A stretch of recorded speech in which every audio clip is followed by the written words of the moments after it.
Man shalla subha fi jama'atin, siapa yang salat subuh berjamaah, fa ka'annama shalla al-laila kullah, maka dia sama seperti salat sepanjang malam.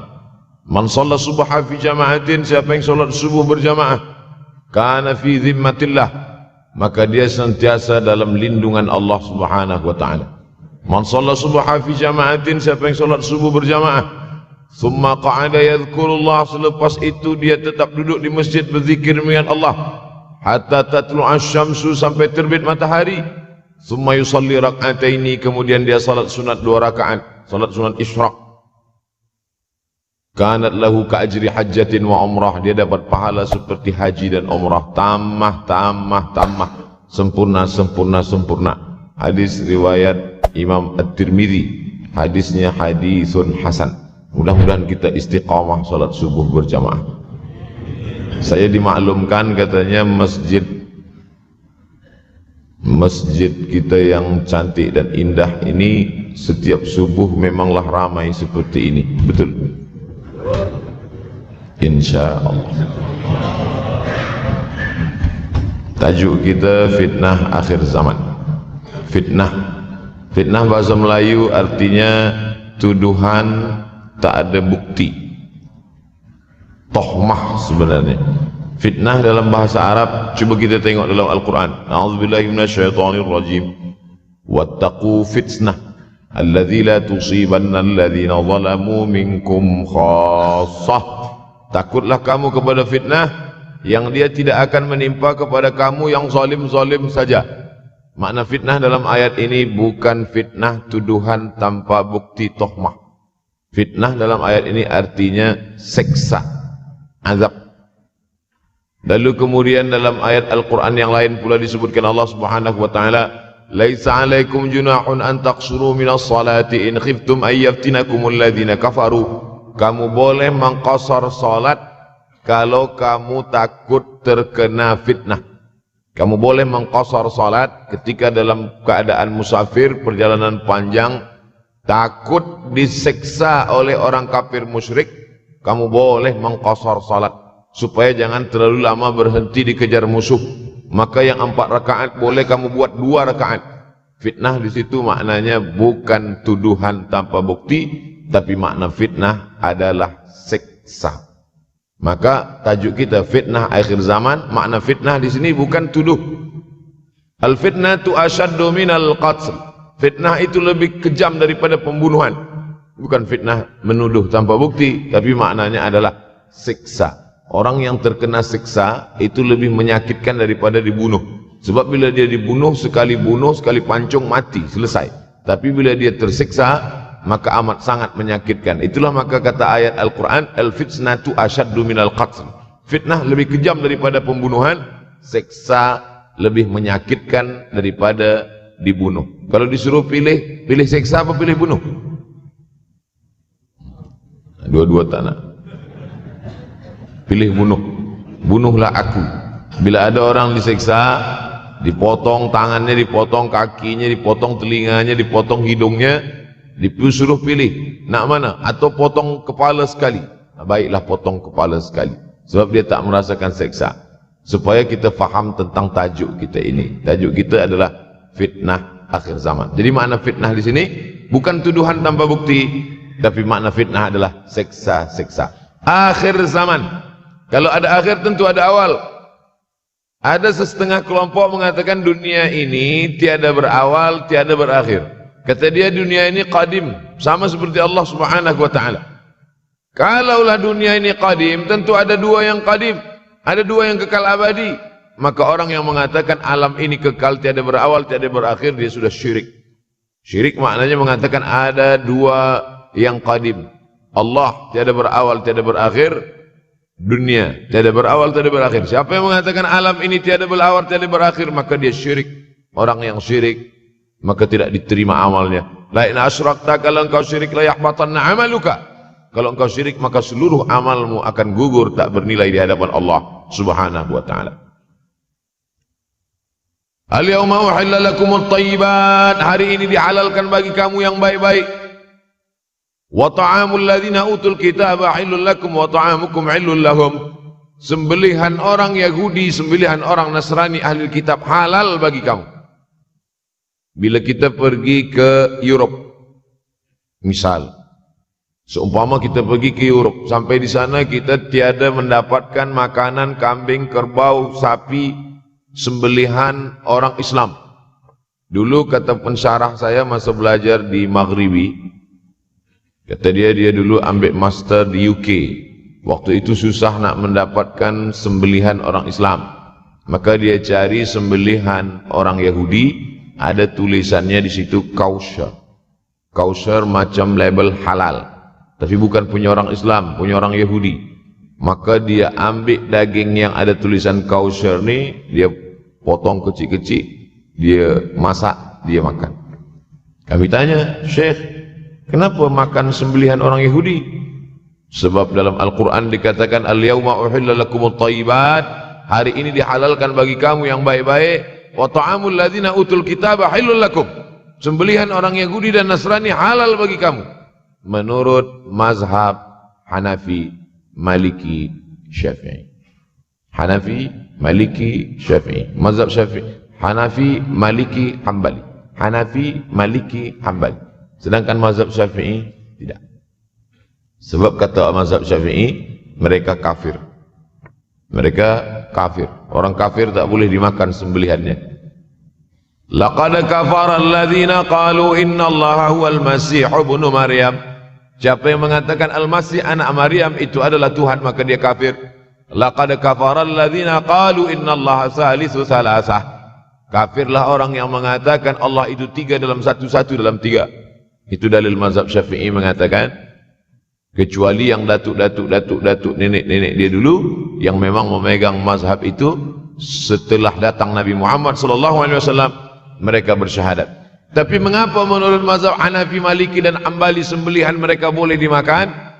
Karena ada tiga persamaan kita dengan Yahudi dan Nasrani. Pertama, sama-sama percaya kepada Allah, walaupun Allah dia berbeza, tapi sama-sama percaya bahwa ada Tuhan, ada Allah. Yang kedua, percaya Allah mengirim Nabi. Yahudi percaya kepada Nabi Musa, Nasrani percaya kepada Nabi Isa.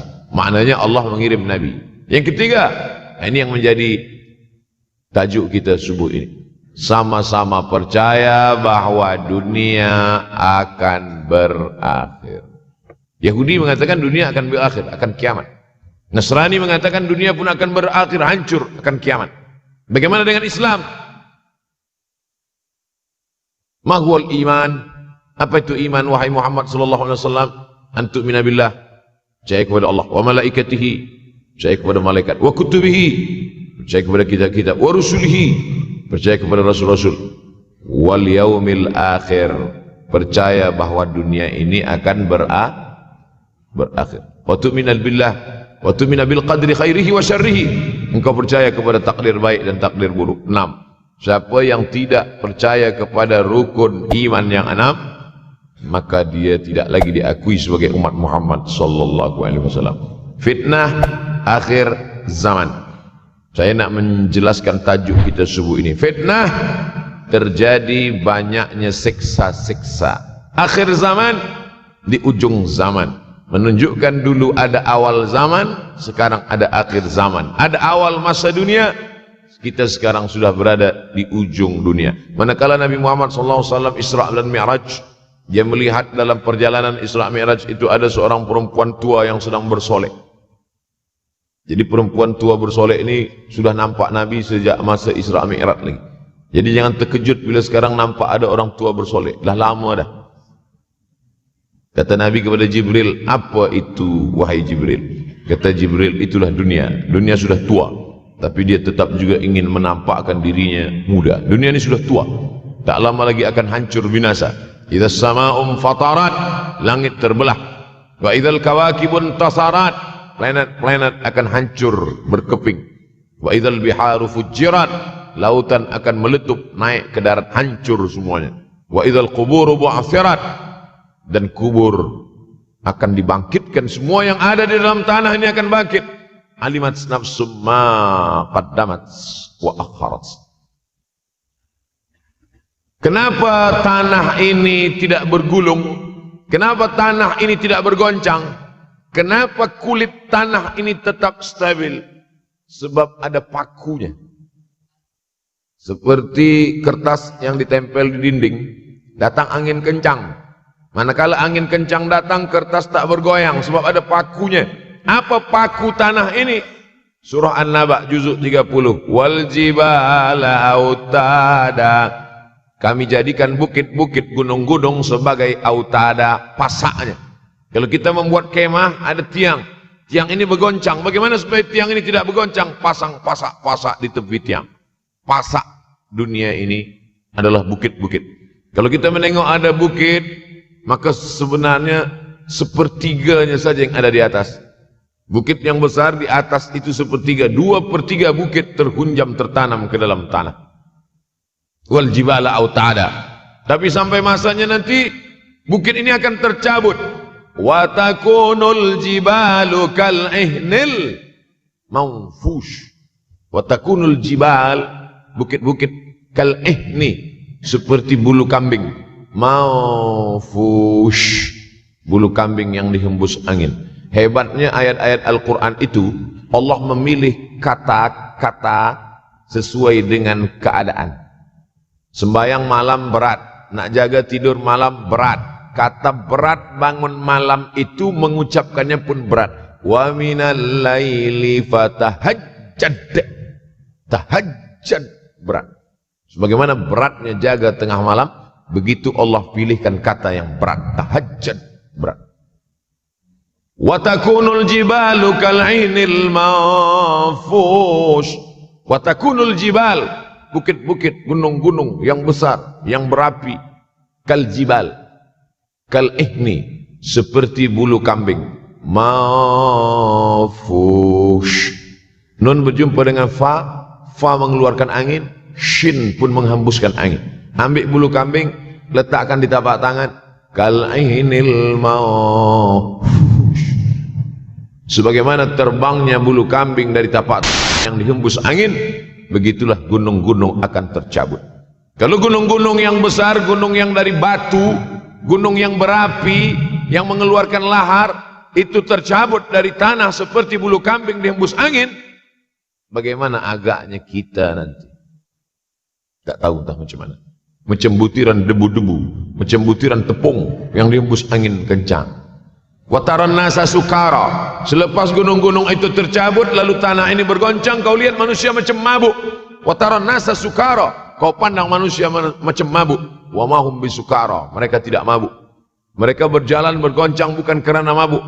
Walakin azab Allah syadid. Kerana azab Allah itu amat sangat kuat. Oleh sebab itu dianjurkan membaca tafsir juzuk 30. Syekh Muhammad Abduh, tafsir Al-Munir, tafsir Al-Manar yang ditulis oleh muridnya.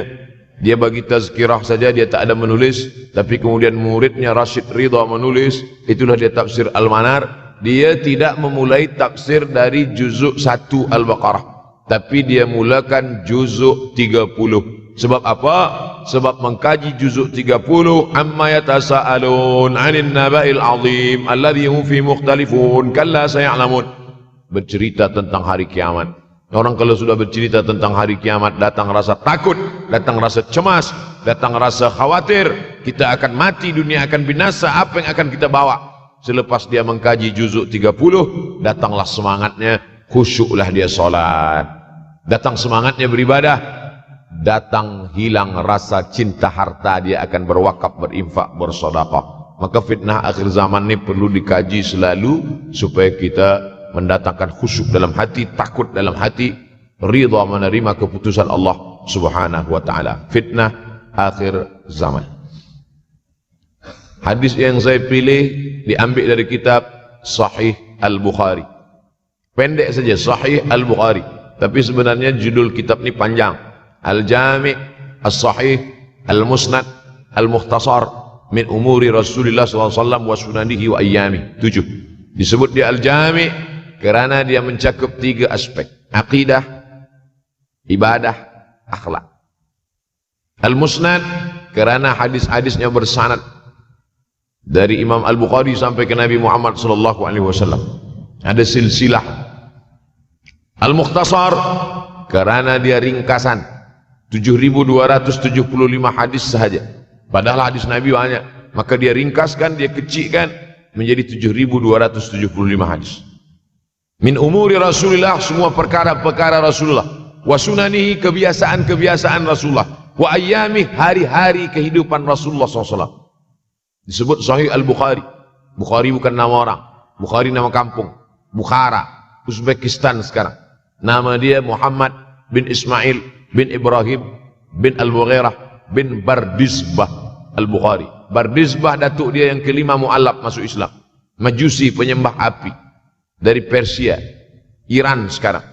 Muhammad bin Ismail bin Ibrahim bin Al-Mughirah bin Bardizbah. 16 tahun berkeliling, 16 tahun berkeliling Makkah, Madinah, Syam, Suriah, Mesir, balik, barulah kemudian dia menyampaikan hadis-hadis Rasulullah SAW. 16 tahun belajar hadis, baru dia mengajar hadis. Kita sekarang 16 kali masuk, itu pun ada 2-3 kali tak datang sebab jam. Selepas itu nak mencuba mengajar hadis dan berkata, kalau Bukhari mengajar hadis, aku pun boleh mengajar hadis. Bukhari makan, aku makan. Bukhari minum, aku minum. Bukhari manusia, aku manusia. Bukhari mengajar hadis, aku mengajar hadis. Betul. Tapi Bukhari mengajar hadis dari kepalanya, kita mengajar hadis dari laptop. Mati laptop, hilang hadis. Oleh sebab itu maka Imam Al-Bukhari, Masya Allah, Tabarakallah, berapa hafazan hadis Imam Al-Bukhari? 600,000 hadis, 600,000 hadis. Lalu kemudian dari 600,000 hadis dia buang hadis-hadis dhaif, dia buang hadis-hadis maudhu', akhirnya 300,000 hadis. Dari 300,000 itu dia kecilkan lagi menjadi 7.275 hadis. Itulah yang dikaji oleh umat Islam dari mulai Maghribi hinggalah ke Semenanjung Melayu. Mudah-mudahan anak cucu kita ada yang menghafaz dan mengajarkan hadis-hadis Sahih Al-Bukhari, insyaAllah. Diambil dari kita, diambil dari bab Zuhurul Fitan. Zuhur, muncul, tampak, datang. Fitan, jamak dari kata fitnah. Fitnah 1, 2 fitnatan, 3 fitan. Diriwayatkan dari As-Sahabi Al-Jalil, sahabat yang mulia, bernama Abdurrahman, ayahnya Sakhar, kampungnya Dus. Nama lengkapnya Abdurrahman bin Sakhar Ad-Dusi. Kerana selalu membawa kucing dipanggil Abu Hurairah. Nabi memanggil dia, ya Abahir, wahai bapak kucing. Ya Abahir, wahai engkau orang yang selalu membawa kucing. Hatinya lembut, tak sampai hati dia menengok ada kucing tak makan, dia bagi makan. Abu Hurairah radhiyallahu anhu. Apa kata Abu Hurairah radhiyallahu anhu? Aku mendengar Nabi SAW bersabda, di antara tanda-tanda dekatnya hari kiamat itu adalah, dalam hadis ini ada 5. Yang pertama, yataqarabuz zaman.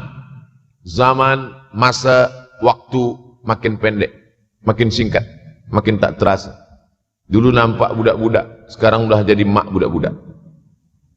Dulu nampaknya lama zaman masa ini, sekarang cepat saja. Dari pagi ke petang, petang ke pagi, pagi ke petang, petang ke pagi. Bahkan sekarang ada pula orang yang tak tahu petang, tak tahu pagi. Pagi tidur, petang tidur. Tak terasa saya ini sudah 8 kali datang ke Kuala Lumpur.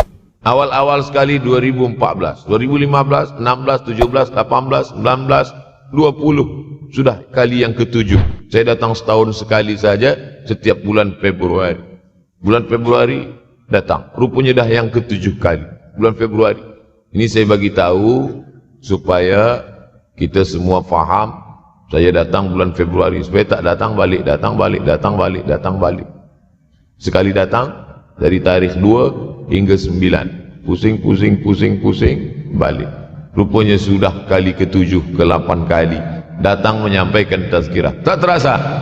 Dulu saya datang kemari belajar di UKM tahun 2003. Sekarang sudah 2020. 17 tahun. Tak terasa. Yataqarabuz zaman. Tanda-tanda kiamat, fitnah, akhir zaman sudah dekat adalah yataqarabuz zaman, kata Nabi SAW. Waktu tak terasa. Tak terasa. Tak terasa dah engkau dah datang. Tak terasa waktu begitu cepat engkau sudah datang saja nak menagih hutang. Orang berhutang ni pun rupanya tak terasa juga orang datang. Yang memberi pinjaman pula terasa lama betul. Apakah beza antara 5 minit dulu dengan 5 minit sekarang? Sama. Apakah beza antara 24 hours, 24 jam dulu dengan 24 jam zaman Nabi dengan 24 jam zaman sekarang? Sama. Tak ada beza. Mataharinya sama, bulannya sama, buminya sama. Yang berkeliling mengelilingi matahari sama. Apa yang membuat berbeza? Apa yang membuat zaman itu ya taqarabuz zaman? Ada hal-hal yang membuat kita sibuk. Dulu tak ada google.com, dulu tak ada Facebook, dulu tak ada Twitter, dulu tak ada BBM, dulu tak ada Instagram. Sekarang waktu habis. Bila kita tanya orang mana yang lebih lama, 5 minit atau 50 menit, semuanya sepakat mengatakan 50 menit lama, 5 menit kejap. Saya tanya 2 kali, pelajar-pelajar, penuntut-penuntut, mana yang lebih lama, 5 minit atau 50 menit? Semuanya berkata 50 menit lebih lama daripada 5 menit. Lepas tu saya balik, mana yang lebih lama? 5 menit menunggu azan maghrib bulan puasa, 50 menit status FB, Instagram. Oh, lebih lama 5 minit menunggu azan maghrib. 5 minit menunggu azan maghrib bulan puasa macam-macam mati jam. 50 menit hilang waktu tak terasa. Itu menunjukkan hadis Nabi itu, semakin saya baca hadis Nabi makin kuat keyakinan saya, makin kuat iman saya, makin hilang keraguan saya bahwa yang berbicara ini bukan manusia biasa, tapi dia dapat wahyu dari Allah. Wa ma yantiqu 'anil hawa in huwa illa wahyun yuha, melainkan wahyu dari Allah Subhanahu wa taala. Yataqarabuz zaman, masa begitu cepat berlalu tak terasa. Sebulan seperti sepekan, sepekan seperti sehari, sehari seperti sesaat. Akhirnya kita pun kehilangan waktu, habis. Saya Ustaz Abdul Somad, memang zaman ini tak terasa cepat betul. Rasa-rasa kejap-kejap dah bulan Ramadan, tak terasa baru saja Idul Fitri dah masuk pula lagi. Masya Allah, begitu cepatnya masa berlalu. Maka jangan sampai semakin saya baca hadis ini, semakin kuat keyakinan saya bahwa Nabi Muhammad sallallahu alaihi wasallam mendapat wahyu dari Allah Subhanahu wa taala. Semakin kuat keyakinan dan keimanan. Kenapa? Seandainya Nabi berkata zaman nanti di akhir zaman itu semakin cepat, semakin dekat, semakin berlalu tak terasa. Tapi kemudian zaman yang kita lalui tak sama seperti yang dikatakan Nabi. Mungkin datang juga keraguan dalam hati, betulkah ini? Tapi ternyata 1441 tahun lampau, 1440 tahun yang lalu Nabi mengatakan, dan hari ini terbukti zaman begitu cepat berlalu. Masya Allah, tabarakallah. Hari inilah ditemukan internet, hari ini datang television, hari ini datang WhatsApp, hari ini datang yang melalaikan kita daripada Allah Subhanahu wa taala. Sehingga waktu datang sembang-sembang, cerita-cerita, tengok ini, update ini, tulis ini, tengok ini, pandang ini. Habis waktu berlalu. Padahal waktu inilah yang akan ditanya oleh Allah Subhanahu wa taala. 6 kali Allah bersumpah demi waktu. Terbit fajar, wal fajri wa layalin ashr, masuk waktu subuh. Was subhi idza tanaffas, masuk waktu duha. Wad duha wal laili idza saja, masuk waktu siang. Wan nahari idza tajalla, masuk waktu asar. Wal asri innal insana lafi khusr, masuk waktu malam. 2 kali Allah bersumpah demi waktu malam. Wal laili idza saja, wal laili idza yaghsha. Kenapa hadis ini yang Ustaz bahaskan? Kami nak mendengar hadis tentang Dajjal dah lahir atau belum? Dajjal dah hadir. Mana bukti Dajjal dah hadir? Kurma bisan tidak lagi berbuah. Bila kurma bisan tidak berbuah, Dajjal dah nak datang. Kurma bisan sekarang sudah berkurang, tak berbuah. Lalu kemudian apa lagi? Ain Zughar, mata air dari Ain Zughar sudah kering.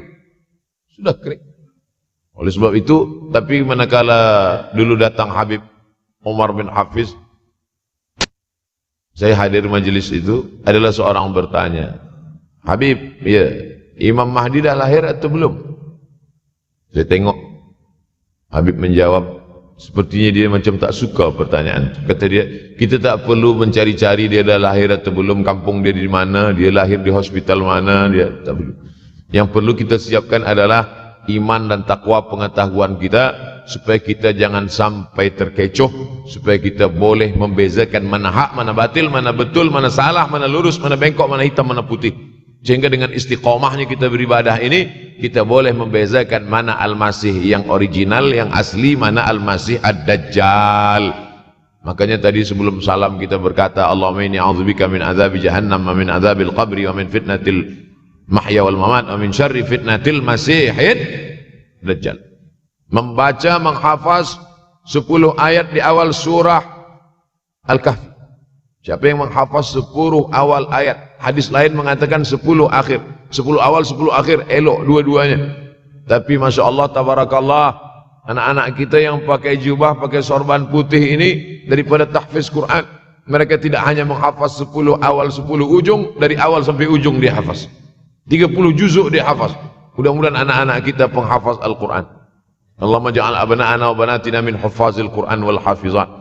Jadikan anak-anak kami menjadi para penghafaz Al-Quran, ya Allah, supaya selamat dia daripada fitnah Al-Masih Ad-Dajjal. Tapi saya pilihkan hadis tentang yang 5 ini. Dengan 5 ini kalau kita amalkan, insya Allah Allah akan selamatkan kita dari fitnah akhir zaman ini. Yang pertama, manfaatkan waktu, kerana waktu di akhir zaman ini yataqarabuz zaman, kerana waktu semakin dekat tak terasa, hilang berlalu. Maka isilah waktu ini dengan ibadah. Jangan sampai ada waktu yang kosong. Duduk sejenak kosong berselawat, Allahumma salli ala sayyidina Muhammad wa ala ali sayyidina Muhammad, Allahumma salli ala sayyidina Muhammad wa ala ali sayyidina Muhammad. Sempat-sempatkan ambil wudhu, solat duha walau 2 rakaat. Sempat-sempatkan sebelum tidur malam solat witir 3 rakaat, supaya tidur kita sentiasa dalam wudhu dan kita sempat solat witir. Andai mati kita malam itu, insyaallah mati dalam keadaan husnul khatimah. Usolli sunnatal witri 3 rakaatin lillahi ta'ala. Nanti malam jaga tidak witir lagi, hanya tahajud saja. Sempat-sempatkan solat tahajud. Elok amat sangat baik solat wudhu 2 rakaat. Usolli sunnatal wudhu rakaatain lillahi ta'ala. Selepas solat wudhu, solat sunat taubat. Solat sunat taubat rakaatain lillahi ta'ala. Selepas solat sunat taubat, solat sunat hajat. Usolli sunatal hajat. Selepas itu barulah solat sunat tahajud 8 rakaat. Nak tambah lagi 10, 12, 14, elok, tak salah, karena dia tiada batasan. Adakah sahabat Nabi yang melakukan ini? Ada. Qatadah bin Nu'man, dari selepas Isya sampai azan subuh. Imam Ahmad bin Ambal, dari selepas Isya sampai azan subuh. Bahkan mereka menghatamkan Al-Quran dalam tahajud mereka. Maka bahkan ada imam yang disebut dengan As-Sajjad, kerana banyak sujud kepada Allah Subhanahu wa ta'ala. Kerana akhir zaman ini godaan begitu besar. Dulu orang tengah malam tahajud, jam 2 malam, jam 3 malam dia bangun, kerana dia membaca hadis sab'atun yudhilluhumullah. Ada 7 golongan yang mendapatkan naungan Allah, yauma la dhilla illa dhilluh. Hari itu tak ada naungan kecuali naungan Allah. Rajulun, ada seseorang, zakarallah, dia berzikir mengingat Allah, khalian, di tengah malam tak ada manusia, fafadat ainahu, menetes air mata. Maka yang pertama ini, jangan sampai kita kehilangan waktu, kerana waktu, al-waktu kasaif, waktu ini seperti pedang, ilam taqta'hu qata'aka. Kalau tidak kau patahkan dia, kalau kau dapat pedang, patahkan. Sebab kalau tidak kau patahkan, dia yang akan memotong engkau, mematahkan tulang-tulang engkau. Waktu ini kalau tidak kita manfaatkan, kita akan ditanya tentang waktu, kemana saja waktu yang sudah kau pakai.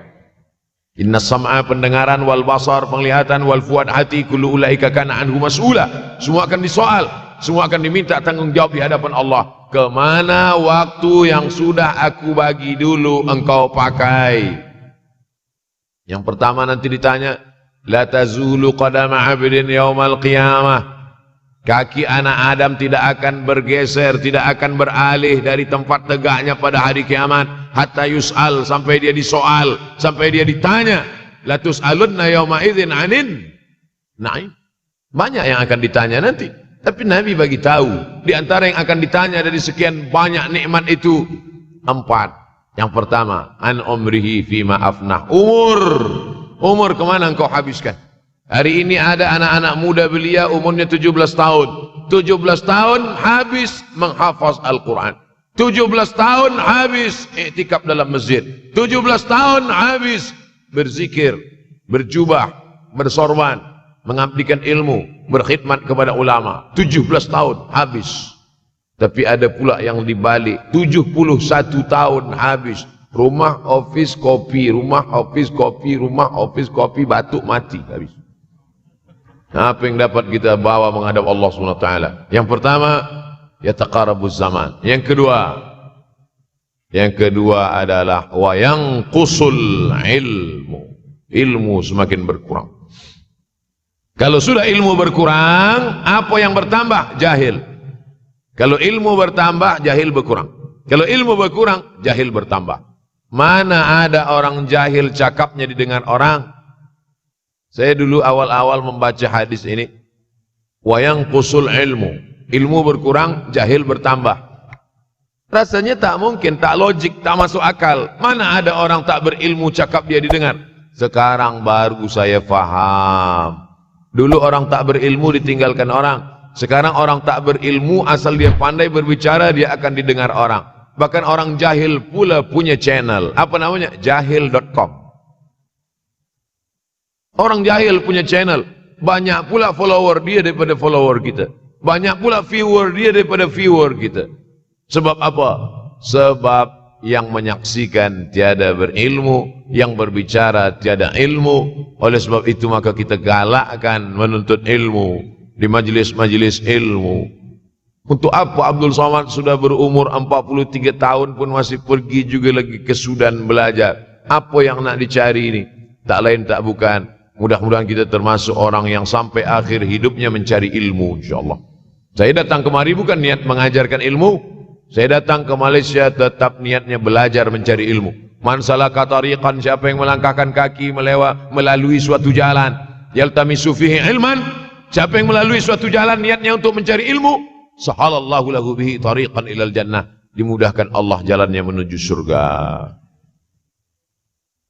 Innallaha la yantazi'ul ilma intiza'an. Innallaha la yanzi'ul ilma intiza'an. Allah kalau mencabut ilmu, bukan macam mencabut pokok kayu dari tanah. La yantazi'ul ilmu intiza'an.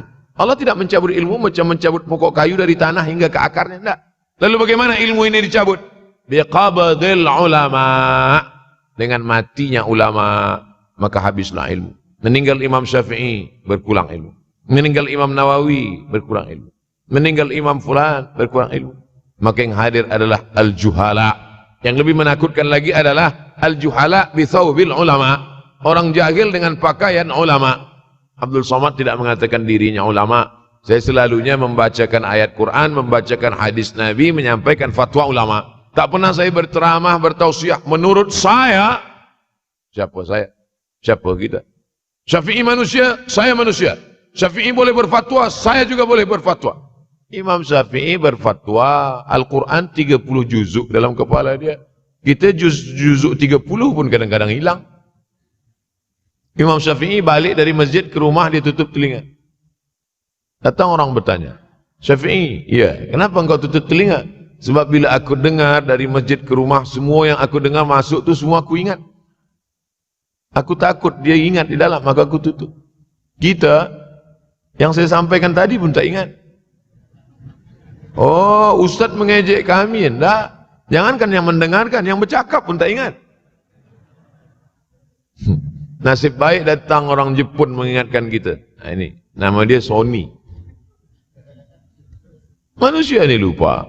Oleh sebab itu maka yang kedua, akhir zaman, wa yanqusul ilmu, ilmu makin kurang. Maka bersyukur anak-anak yang dimasukkan ke rumah tahfiz.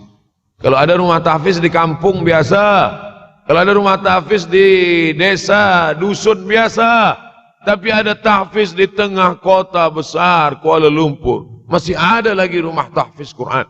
Siapa yang mewakafkan rumah tahfiz? Siapa yang memberikan beras? Siapa yang memberikan duit? Siapa yang memberikan belanja? Siapa yang mengirimkan ustaz? Masya Allah, tabarakallah. Maka ini semua, mudah-mudahan kita istiqamah semuanya insyaAllah. Supaya apa? Supaya lahirlah anak-anak kita yang alim, berilmu. Karena ini makin banyak orang jahil. Al-tau bi ghairi ilmin, memberikan tazkirah, fatwa tanpa ilmu. Dhalla wa adalla, dhallu wa adallu, sesat, menyesatkan. Kalau setakat sesat saja, ini sudahlah sesat, menyesatkan. Na'udzubillah. Masuk yang ketiga. Yang ketiga adalah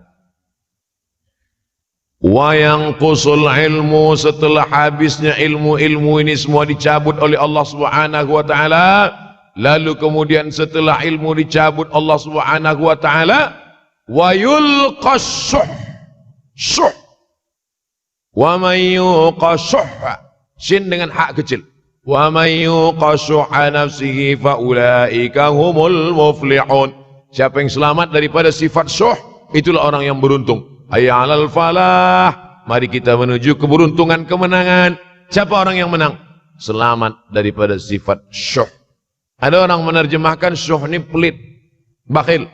Bakhil ada yang lebih parah daripada bakhil. Syuh. Bakhil ini, bakhil tidak ingin memberikan uangnya untuk orang lain. Itu bakhil. Dia ada uang 10 ringgit.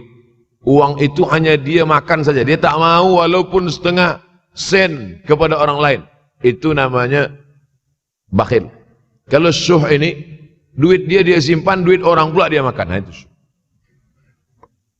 Jadi lebih parah lagi.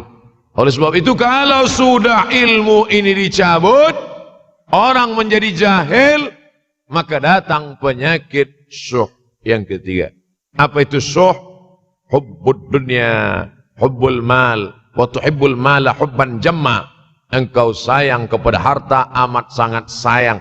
Dia pegang semuanya sampai tak meleleh, tak menetes walaupun satu tetes. Akhirnya mereka inilah pendusta-pendusta agama. Ara'aital ladzi yukadzibu biddin. Tahukah kamu siapa itu yang mendustakan agama? Fadzalikal ladzi yad'ul yatim. Mereka itu yang membiarkan anak yatim. Wala yahuddu ala ta'amil miskin. Dia tidak mempedulikan makanan orang miskin. Sebab apa? Bukan sebab tak ada harta, sebab syuh. Kenapa syuh? Sebab tak ada ilmu. Tak ada ilmu tentang akhirat. Dia pegang, dia simpan, mati, habis. Yang dia bawa hanyalah 1, 2, 3 helai kain kafan saja. Itulah mengapa Sultan Turki, Sultan Muhammad Al-Fatih, Sultan Abdul Hamid. Cuba tengok gambar Sultan Muhammad Al-Fatih, Sultan Abdul Hamid Turki dulu.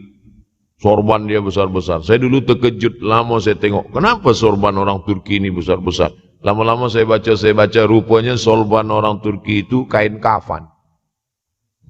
Tuan-tuan, balik dari sini, beli kain kafan 2 meter. Ikatkan kepala, bawa sembahyang. Supaya ingat mati. Bolehkah menyiapkan kain kafan? Baca kitab Tambihul Mughtarrin, peringatan bagi orang-orang yang tertipu. Di situ ditunjukkan banyak ulama, bahkan mereka menggali tanah di dalam rumahnya. Malam-malam dia tahajud, selepas tahajud dia duduk di dalam tanah itu supaya terasa bagaimana rasanya mati. Gali tanah 2 meter, masuk ke dalam. Tapi kalau nak buat itu kita saja dengan Allah. Jangan pula, banyak juga orang sekarang udah gali tanah masuk ke dalam, streaming pula. Hai guys, nak rasakan mata? Mana boleh terasa? Kita saja masuk ke dalam, rasakan macam mana rasa. Sebab kalau cakap saja, marilah kita ingat mati, takutlah kita pada mati. Kita tak tahu bagaimana rasa mati. Kalau nak merasakan bagaimana rasa mati, nanti kalau ada orang mati meninggal dunia, masuk kita ke dalam, kita sambut jenazah, kita letakkan, kita duduk, rasakan. Ketika Fatimah meninggal, Fatimah emak Sayyidina Ali meninggal, Nabi masuk ke liang lahat. Masuk Nabi ke liang lahat. Nabi berdoa di dalam. Ketika Utsman bin Maz'un meninggal, Nabi masuk ke dalam. Nabi pegang jenazah Utsman bin Maz'un. Meleleh air mata Nabi, turun ke misai, turun ke janggutnya, turun menetes sampai ke bawah. Merasakan bagaimana rasanya di dalam. Dulu saya pernah berjumpa dengan seorang pemuda, telinga dia pakai anting subang. Lalu kemudian saya tengok banyak tato dia. Saya tanya, macam mana cerita awak bertaubat dulu? Mak saya meninggal, Ustaz Abdul Somad. Lepas tu saya tegak di tepi kubur. Macam ada yang menolak saya dari belakang, masuk saya ke dalam. Masa masuk itulah terasa sejuk di kaki. Datang rasa takut saya. Makanya kalau ada orang yang sudah kita bagi tazkirah, bagi nasihat tak juga, nanti ada orang meninggal, bawa dia agak dekat, senggolkan sedikit, jatuh. Gitu caranya supaya kita terasa mati ini, supaya apa? Hilangkan penyakit syuh, cinta harta, takut mati, dan membuat kita menjadi bakhil, pelit. Na'udzubillah. Yang keempat, wa tazharul fitan. Ini yang terkait dengan tajuk kita yang keempat. Wa tazharul fitan. Banyaklah fitnah, siksa. Dulu masa saya kelas 1 madrasah tahun 1990, berkumpullah kami bersama-sama dengan cikgu mengkaji masalah apa? Masalah Bosnia Herzegovina, mengamuk Slobodan Milosevic, menghancurkan umat Islam di Bosnia. Sampai ada yang meminta fatwa kepada Syekh Yusuf Al-Qardawi, bolehkah perempuan yang perempuan Bosnia yang dirogol tentara Serbia hamil, bolehkah dia menggugurkan anaknya? Kata Syekh Yusuf Qardawi, tak boleh. Maka dia biarkan saja anak itu lahir dan dia tidak dianggap berdosa karena ini sudah takdir Allah SWT. Bagaimana mereka dibunuh? Maka makin banyaklah selepas Bosnia datang pula yang terjadi di Rohingya, di Uighur. Umat Islam berkumpullah presiden-presiden negeri Islam di Kuala Lumpur. Erdogan datang, kumpul semuanya membahas bagaimana nak menolong Muslim Uighur. Rupanya umat Islam pun tak sanggup nak menolong. Apa yang boleh dilakukan di Uighur? Berdoalah umat Islam. Rupanya Allah kalau mau menolong, mudah saja. Mudah saja Allah menolong. Tidak datang rudal skat, tidak datang tentera, tidak datang senjata. Cukup datang corona. Selesai. Allah Subhanahu wa ta'ala. Wa makaru wa makarallah. Mereka membuat tipu daya, Allah balas dengan tipu daya yang lain. In tansurullah, kalau kau tolong, ittaqu da'watal mazlum, takutlah kamu terhadap doa orang-orang yang teraniaya. Fa innahu laisa bainahu wa bainallahi hijab, karena di antara dia dengan Allah tak ada hijab sama sekali. Wa yakthurul wa tazharul fitan, banyaklah fitnah. Yang terakhir, yang kelima, wa yakthurul haraj. Wa yakthurul haraj, banyak terjadi haraj, kata Nabi. Sahabat pun bertanya, ya Rasulullah, wa mal haraj? Apa haraj itu ya Rasulullah? Kata Nabi SAW, al-haraj al-qatlu. Nanti di akhir zaman itu akan banyak pembunuhan. Dulu pun banyak juga pembunuhan, tapi tak banyak sekarang. Pembunuhan di Palestina sampai sekarang tak berakhir. Pembunuhan Rohingya tak berakhir. Pembunuhan di Uighur, pembunuhan.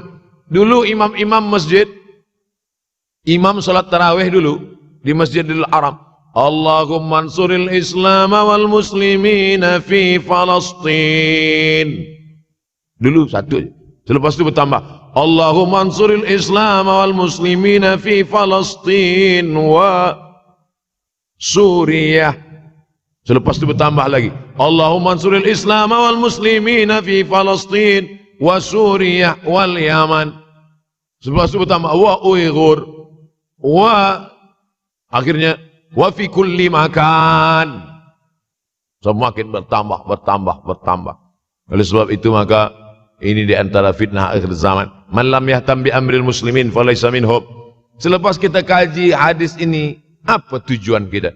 Tujuan kita semakin menguatkan keyakinan, banyak-banyak beribadah, nasihatkan anak menantu, sahabat, jiran, tetangga supaya semakin istiqamah menjalankan syariat, rajin-rajin solat berjamaah, banyak-banyak berzikir, hatamkan Al-Quran, banyak-banyak berinfak, banyak-banyak bersedekah. Andai mati kita, insya Allah mati dalam keadaan husnul khatimah. Saya dimaklumkan bagi tazkirah 40 menit saja. Tadi saya mulai pukul 7 kurang 10, sekarang sudah 7.32. Corruption 2 menit. Ustaz, ada seorang pakcik datang kepada saya. Dia suruh saya simpan duit dia. Alhamdulillah. Dia cakap nanti ada masa dia datang ambil. Tapi sampai sekarang sudah 1 tahun pakcik itu tak sampai Tak sampai duit dia banyak. Yang saya nak tanya, bagaimana saya nak pulangkan duit dia? Sementara saya tak tahu nama dia dan dia ahli keluarga dia di mana. Akan datang, mana tahu datang lagi Pak Cik macam ni juga. Mana tahu, macam ini bukan dia. Tapi macam ini datang, tanyalah nama dia, nombor telefon, IC anak dia. Tapi rasa-rasanya saya dah 43 tahun belum jumpa dengan Pak Cik macam ni lagi. Unik Pak Cik. Sebab apa? Ini terkait dengan masalah harta. Wadi'ah. Wadi'ah adalah barang yang kita titipkan, yang kita wasiatkan, yang kita pesankan. Banyak orang masalah harta ini susah. Menguji emas dengan api, menguji manusia dengan harta, dengan uang. Disitulah baru nampak mana kawan, mana lawan kalau sudah terkait dengan benda, dengan materi, dengan harta, dengan duit, dengan uang. Oleh sebab itu maka tulis, ini barang dah jadi dah. Lalu bagaimana? Kita tak tahu dia di mana. Maka cari ahli warisnya. Ahli waris tak jumpa juga, balikkan kepada masalih ammah. Masalih ammah maknanya yang dipakai umat Islam secara umum. Masjid, hospital, anak yatim, usia mas, fakir miskin, bagikan kepada mereka. Bila kita ada pinjam uang orang, selepas 10-15 tahun kita nak bayar, kita tak tahu dia di mana. Anak cucunya pun sudah tak ada. Awak dah cari dia? Sudah Ustaz. Kamu dah cari anak menantu dia? Sudah. Di mana kamu cari? Di Google. Mana dapat? Carilah ke kampung dia. Tak dapat juga, maka diberikan kepada masalih ammah. Masalih ammah, kepentingan orang banyak. Kepentingan orang banyak, masjid, hospital, anak yatim, fakir miskin, orang banyak. Boleh ke saya bagi ke tahfiz? Boleh. Sebab tahfiz juga masalih ammah, orang banyak. Saya Fulan bin Fulan. Sekarang sudah terjadi banyak tanda-tanda kiamat kecil. Apakah antara tanda-tanda kiamat besar dan amalan yang boleh? Di antara tanda kiamat besar, datangnya Al-Mahdi, datangnya Al-Masih Dajjal, turunnya Isa Al-Masih, keluarnya binatang yang berbicara kepada manusia, terbitnya matahari dari barat. Tanda-tanda besar. Kita tidak disuruh mencari-cari, menunggu-nunggu, menengok-nengok. Allah Ta'ala bagi tahu itu, Nabi bagi tahu itu supaya kita siap-siap. Kalau kita dibagi tahu, kamu akan mati. Abdul Somad, kamu akan mati. Bukan saya nak cari-cari bila saya mati. Lalu kemudian saya datang ke doktor. Doktor, tolong cek jantung saya, kira-kira tahun berapa saya mati. Bukan. Bila kita dibagi tahu kamu akan mati, maka yang perlu kita siapkan adalah bekal untuk mati. Begitu juga dengan kiamat ini. Dunia akan kiamat. Bukan kita cari tahu bila kiamat akan terjadi, tapi maknanya kita siapkan bahwa rumah kita yang besar akan hancur, bahwa kereta kita yang cantik akan hancur, bahwa kita pun akan hancur dimakan cacing tanah. Maka siapkanlah bekal untuk menghadap hari kiamat. Itu maknanya. Yas'alunaka 'anis sa'ati ayyana mursaha. Mereka bertanya kepadamu bila hari kiamat. Qul la ya'lamuha illahu. Yang tahu hanya Allah sahaja. Manakala Nabi sedang sampaikan tazkirah, ada seorang bertanya, "Ya Rasulullah, mata sa'ah? Bila terjadi hari kiamat?" Nabi tak ada jawab. Nabi tanya balik, "Ma'adatalaha?" Nabi tak jawab. "Ma'adatalaha?" Apa yang kamu siapkan untuk menyambut hari kiamat itu? Apa jawab dia? "Hubbullah wa rasul. Hubbullahi wa rasulih." Aku cinta kepada Allah dan Rasulullah. Kata Nabi SAW, cintamu kepada Allah dan Rasulullah SAW sudah menyelamatkanmu. Maka yang perlu dari pertanyaan jamaah kepada Nabi itu menunjukkan apa yang sudah kita siapkan untuk menghadapi hari kiamat. Ustaz Abdul Somad, saya nak bertanya. Kita akan jumpa bulan Rajab dan Sya'ban. Puasa sunat apa saja yang dikerjakan di bulan Rajab dan Sya'ban?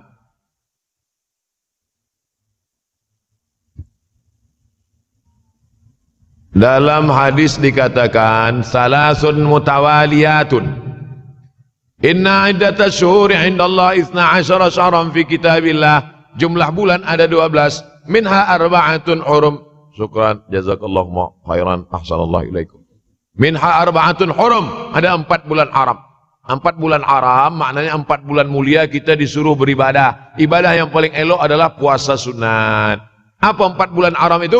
Salasun mutawaliyatun, 3 bulan berterusan. 3 bulan. Muharram, Zulqa'dah, Zulhijjah, Muharram. Wa baina Jumada wa Sya'ban, ada 1 bulan bersendirian. Dia terletak antara bulan Jumada dan Sya'ban. Itulah dia bulan Rajab. Jadi nanti kalau ada orang banyak berpuasa bulan Rajab, apa dalil awak puasa bulan Rajab? Karena bulan haram. Bulan haram bulan mulia.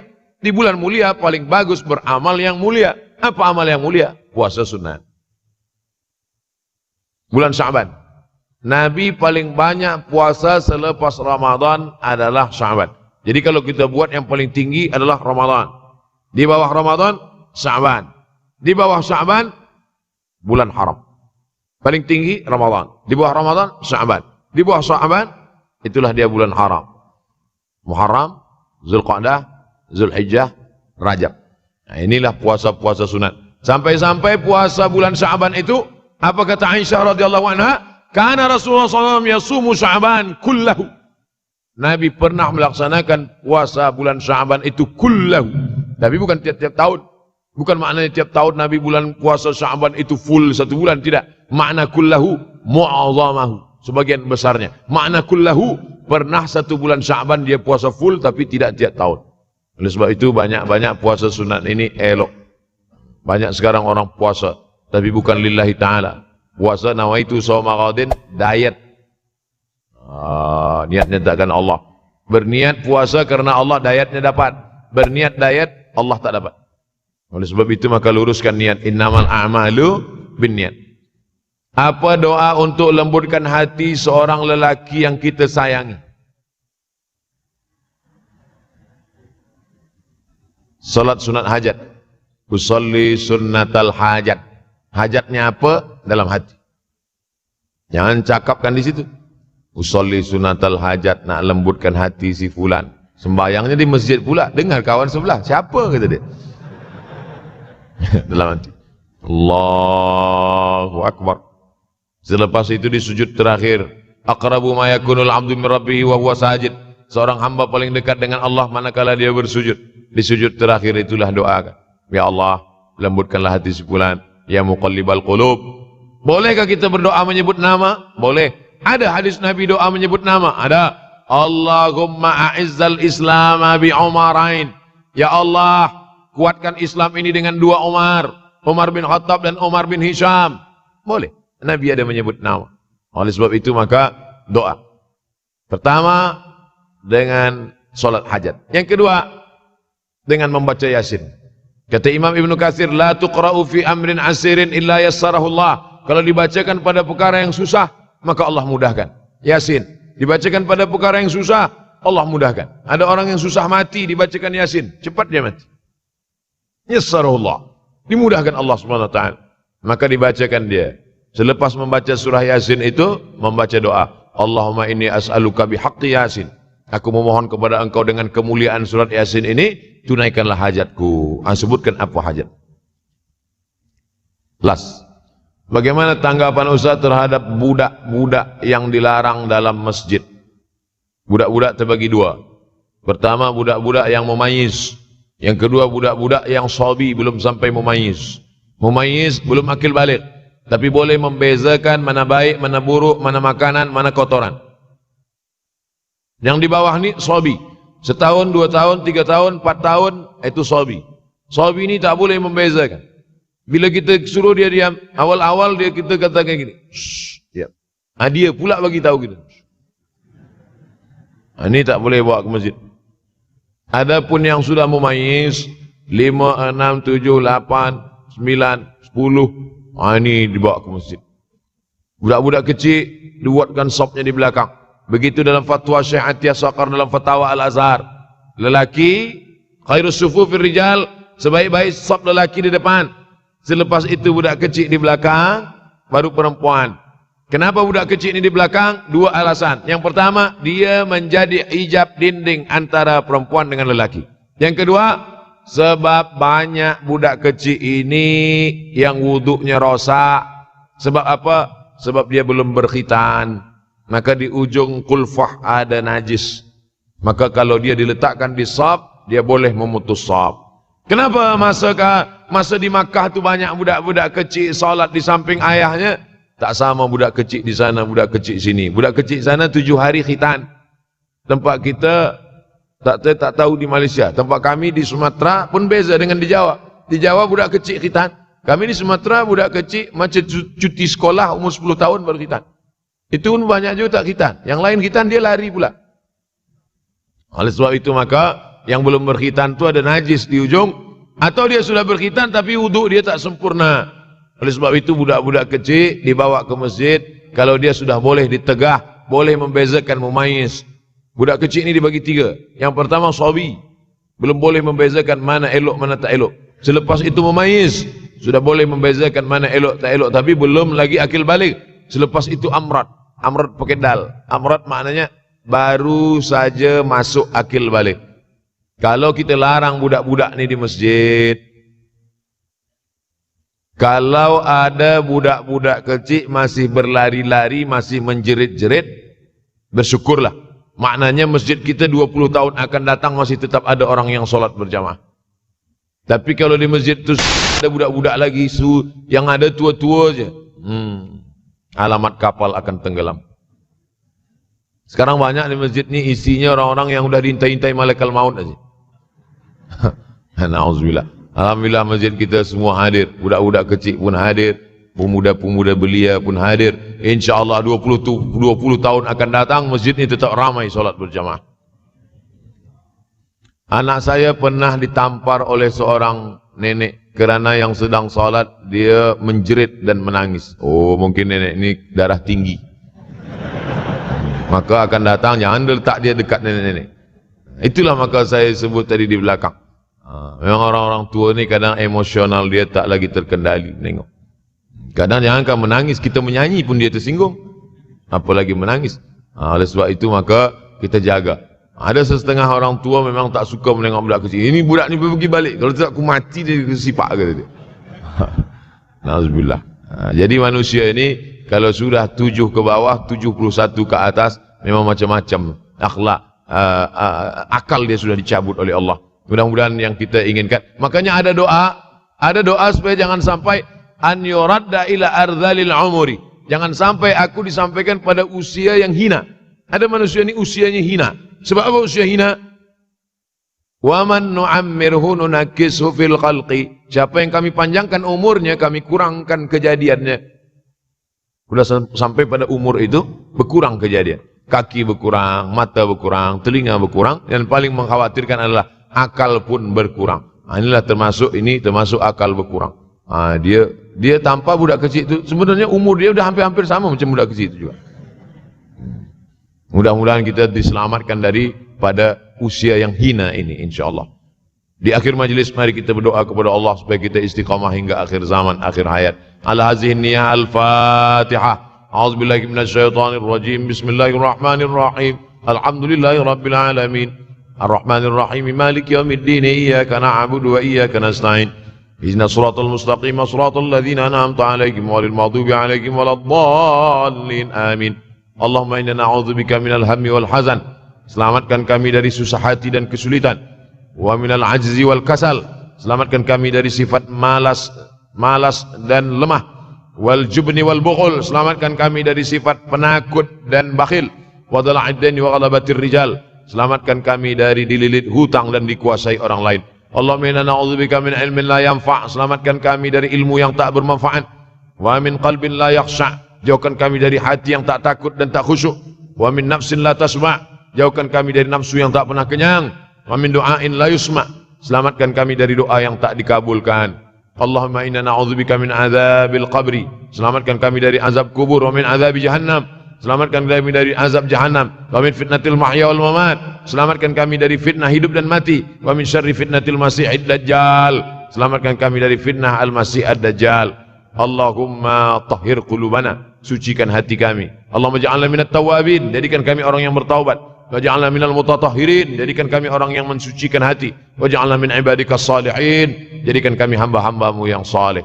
Rabbana la tuzigh qulubana, jangan kau palingkan hati kami ba'da idh hadaitana, setelah engkau berikan hidayah kepada kami. Allahumma dzakkirna minhu ma nasina, buat hati kami ini ingat, jangan sampai lalai kepadamu ya Allah. Ya muqallibal qulub, wahai engkau yang membalikkan hati, sabbit qulubana, kokohkan hati kami ala dinik wa ala ta'atik, dalam agamamu, dalam ketaatan kepadamu. Allahumma tsabbitna ala al-iman wal islam, kokohkan kami dalam iman dan Islam.